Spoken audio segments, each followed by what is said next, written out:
오늘 아침 전북권 주요 뉴스입니다. AI 때 일괄 살처분을 거부했던 익산의 농장이 법적 판단을 받겠다고 나서 당국의 살처분 관행을 바꿀지 주목됩니다. 민주당 당내 경선이 깜깜이 경선에 조직 동원의 폐해도 막지 못했다는 지적입니다. 월드컵 대표팀에 이재성과 김신욱 등 전북 현대 선수 4명이 포함돼 대활약을 예고했습니다. 전라북도 지역은 오늘 낮 기온이 27도에서 29도의 분포로 더위가 기승을 부리겠고 미세먼지 농도는 나쁨 수준을 보이겠습니다. 여러분 안녕하십니까? 전주 MBC 뉴스투데이입니다. 현행 예방적 살처분을 거부하며 익산시와 법적 공방을 벌여온 양계농장 이야기 여러 차례 보도해드렸는데요. 농장이 최근 법원의 조정 권고마저 거부했습니다. 이유는 위법적인 살처분 관행을 꼭 바로잡겠다는 겁니다. 한범수 기자가 보도합니다. 익산시와 법적 공방으로 논란의 중심에 서온 한 동물복지 농장입니다. 지난해 2월 농장주는 인근 농장에서 조류 인플루엔자가 발병했지만 벌금형을 무릅쓰고 예방적 살처분을 거부했습니다. 제대로 된 역학조사와 방역조치 없이 건강하게 기운 닭을 도살하려는 당국의 결정을 따를 수 없었기 때문입니다. 역학조사 한 장도 없이 무조건적인 살처분은 없는 거죠. 그리고 AI 걸리지 않았다는 걸 저희가 수없이 판명을 드렸는데도 올 초까지 계속 살처분을 종용하셨잖아요. 익산시는 지난 10일 법원의 조정 권고안에 따라 해당 농장에 대한 살처분 명령을 철회하기로 했습니다. 자신들의 살처분 명령은 적법했지만 시간이 지나 전염의 위험성이 사라져 실익이 없다는 이유였습니다. 하지만 농장 측은 조정 권고안에 적법성에 대한 판단이 없다며 조정을 거부했습니다. 누구든 같은 피해를 볼 수 있어 살처분의 위법성을 끝까지 가려내겠다는 겁니다. 침해되는 농장주의 이익과 달성하고자 하는 공익이 비교가 돼야 되는데 그러한 비교 형량 자체가 없었다고 보고요. 이번 소송이 역학조사 없는 기계적 살처분 관행에 어떤 영향을 미칠지 주목됩니다. MBC 뉴스 한범수입니다.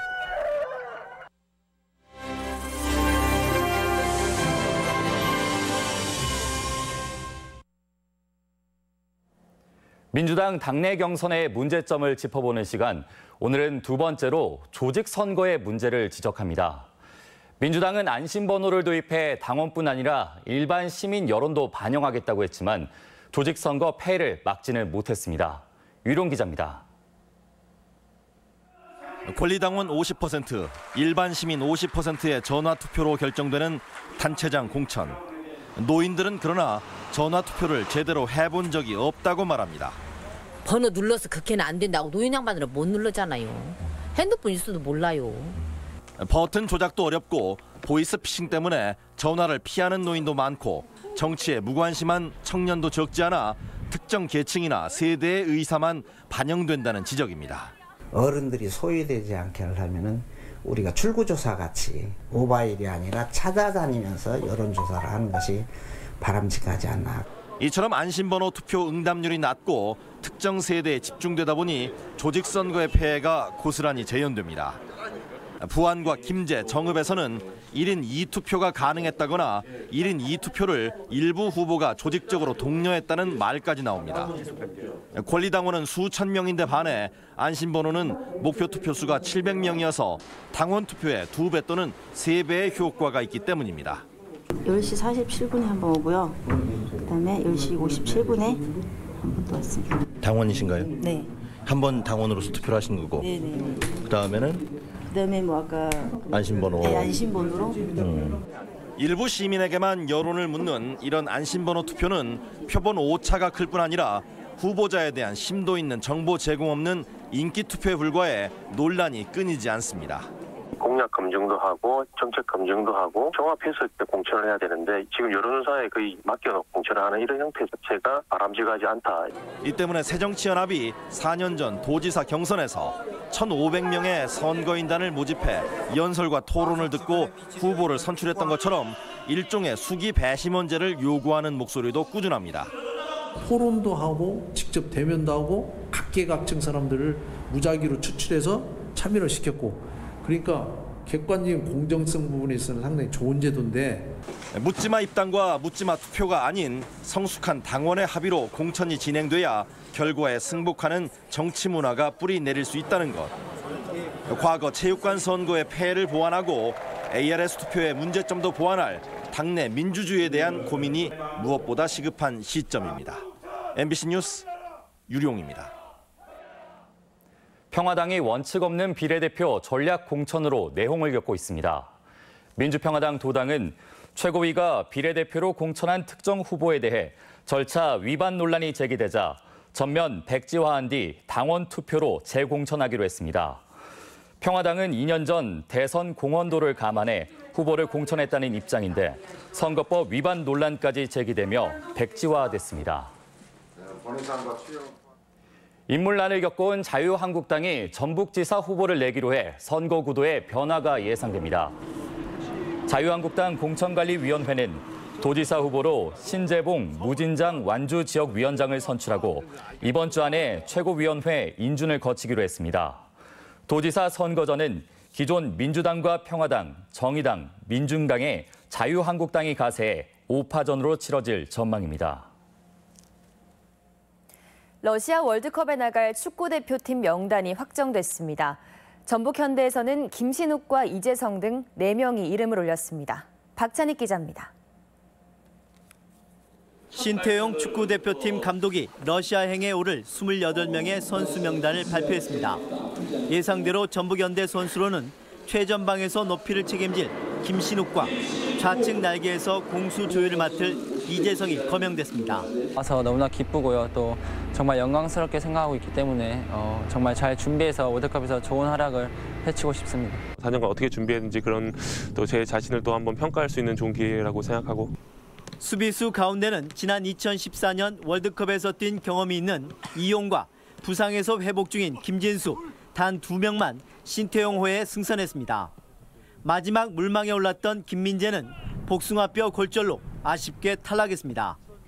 4명은 K리그 팀 가운데 가장 많은 숫자지만 불과 2달 전 수비만 5명이 포함돼 대표팀을 지배했던 것에 비하면 다소 아쉬움도 남습니다.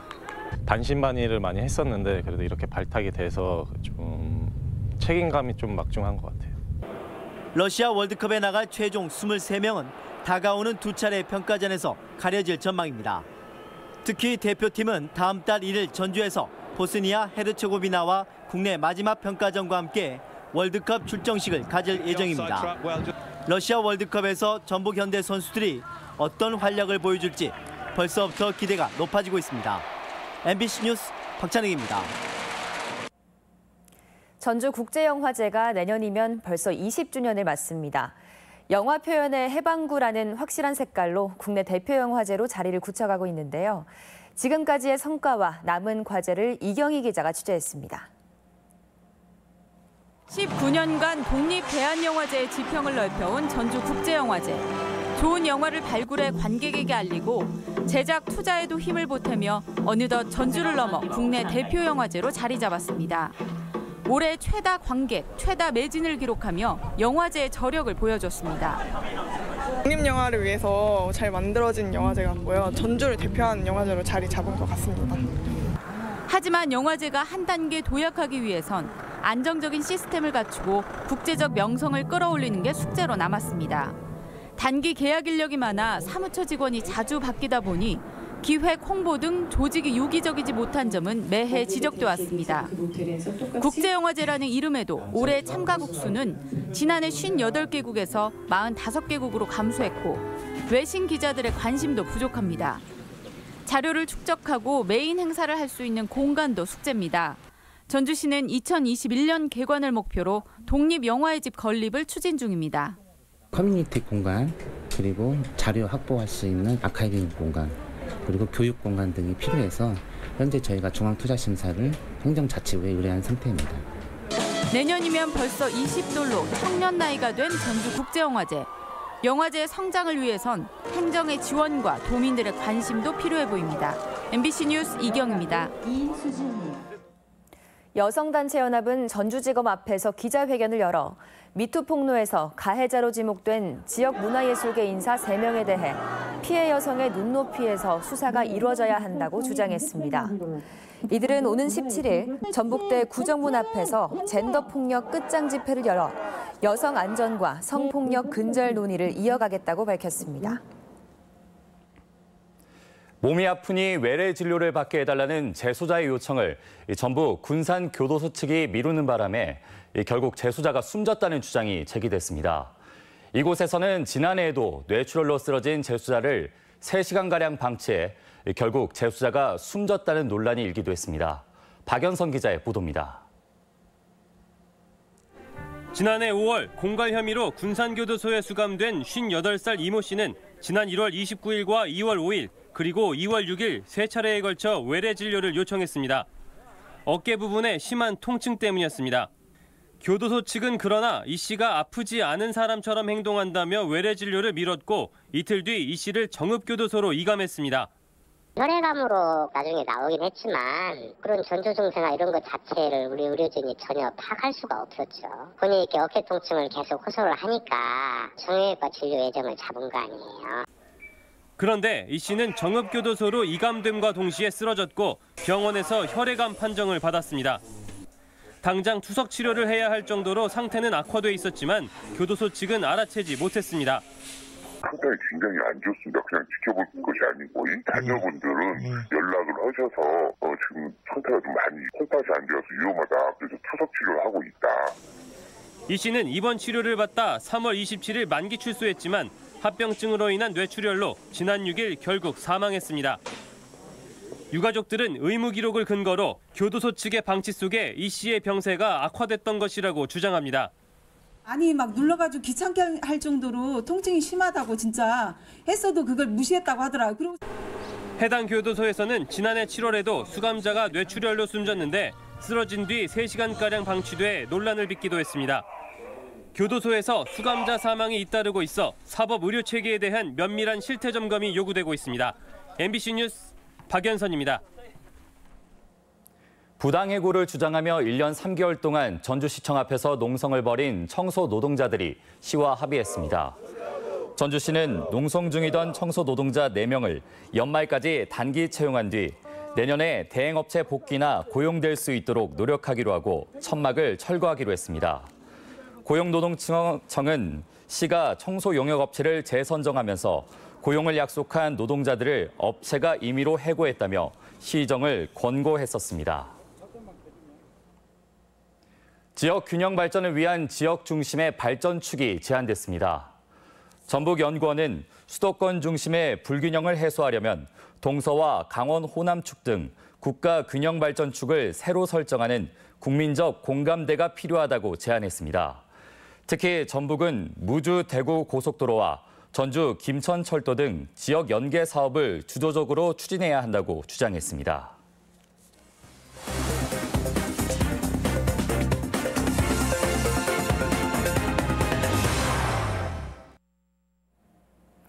청년 실업 해소와 지역 공동체의 발전을 위해 정부가 도시재생 뉴딜 정책을 추진하고 있는데요. 완주군이 맞춤형 도시재생 계획을 수립합니다. 지역 소식 김한광 기자입니다. 완주군이 도시 경쟁력을 높이고 지역 경제 활성화를 위해 맞춤형 도시재생 계획 수립 용역을 시행합니다. 이에 따라 앞으로 1년간 3예업 등 8개 읍면별 특성을 분석하고 요령 수렴 등의 절차를 거쳐 완주군에 적합한 도시재생 전략과 활성화 계획을 세워 전라도의 최종 승인을 받을 계획입니다. 완주군은 이후 전국 낙후지역 500곳에 5년간 총 50조 원을 투입하는 정부의 도시재생 뉴딜 사업에 공모할 방침입니다. 지역 특성에 맞는 차별화된 도시재생 계획을 수립하여 국민의 삶의 질 향상에 기여하도록 하겠습니다. 남원시가 전라도의 주거 취약지 생활환경 개선 사업에 선정돼 총 2억 원 규모의 동충동 구도심 개선 사업을 추진합니다. 동충동은 유동인구와 교통량은 많지만 노후된 건물과 빈집 등 도시 환경이 취약해 생활안전 개선 요구가 높은 지역입니다. 이에 따라 동충동에는 연말까지 폐쇄회로 TV와 안심 비상벨 등 방범시설 설치를 늘리고 노후 도로에는 안전 도색과 주민들이 직접 제안한 안전 문구를 새길 계획입니다. 침체된 구도심을 안전하고 아름답게 개선하여 더 많은 시민과 관광객이 안심하고 찾아올 수 있는 공간으로 만들겠습니다. 임실군이 오는 10월에 개막하는 임실앤 치즈축제 홍보를 시작으로 축제 준비에 들어갔습니다. 올해는 다양한 치즈를 홍보 판매하는 치즈 페어를 비롯해 전국 어린이 치즈 요리 경연대회와 국가대표 왕피자 만들기 등 다양한 프로그램을 기획하고 있으며 지난 축제 개선책과 대안도 추진합니다. 지난해 치즈 축제에는 45만여 명이 찾아 성공적인 행사로 평가받았습니다. MBC 뉴스 김한과입니다. 전주시가 국내 18번째로 국제안전도시 인증을 받았습니다. 전주시는 국제안전도시 공인센터로부터 모든 종류의 사고, 재해 예방을 위해 지역사회 구성원이 노력하는 도시를 의미하는 안전도시 인증을 전북에서 처음으로 받았다고 밝혔습니다. 시는 하반기에 공인 선포식을 갖고 자살 예방 등 공인 7대 기준에 적합한 사업들을 추진해 나갈 방침입니다. 새만금 산업단지에 장기 임대 용지가 추가로 조성됩니다. 전라북도는 총 2천억 원을 투입해 새만금 산업단지에 대규모 기업 유치를 위한 200만 제곱미터 면적의 장기 임대 용지를 확보하기로 했습니다.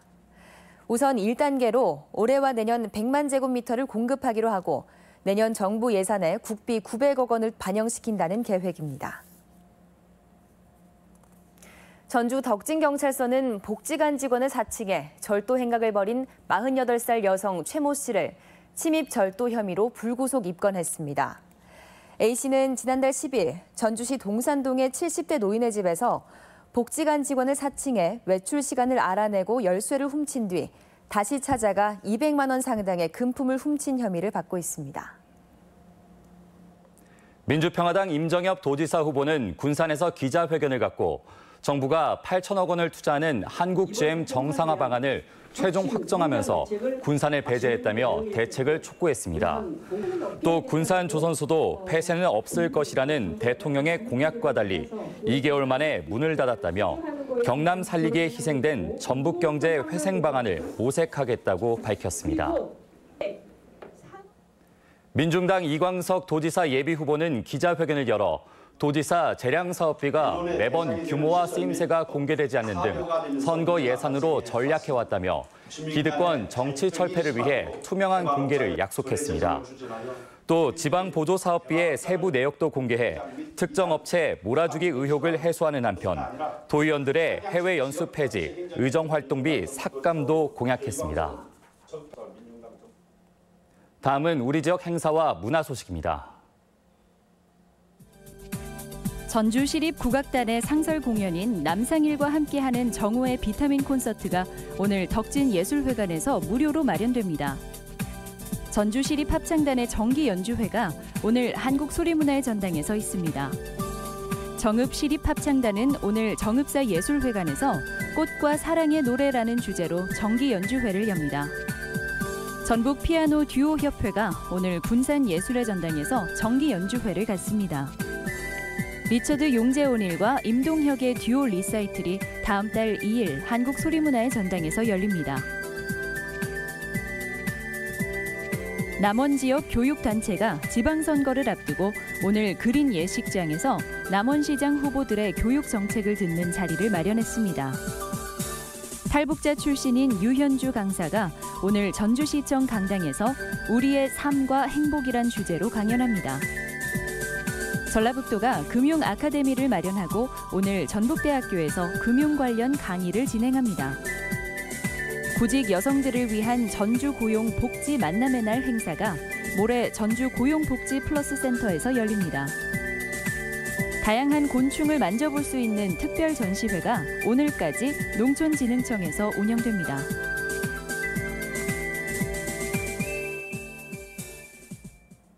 (5월 15일) 화요일 전북권 날씨입니다. 전라북도 지역은 오늘 대체로 맑다가 오후 들어 흐려지겠고 미세먼지 농도는 나쁨 수준을 보이겠습니다. 낮 최고 기온은 지난 27도, 전주 29도 등 27도에서 29도의 분포로 어제보다 1에서 2도가량 높겠고 일교차가 커 옷차림에 유의하셔야겠습니다. 바다의 물결은 서해남부 전해상에서 0.5에서 1m로 잔잔하겠고 먼바다는 0.5에서 2m로 일겠습니다.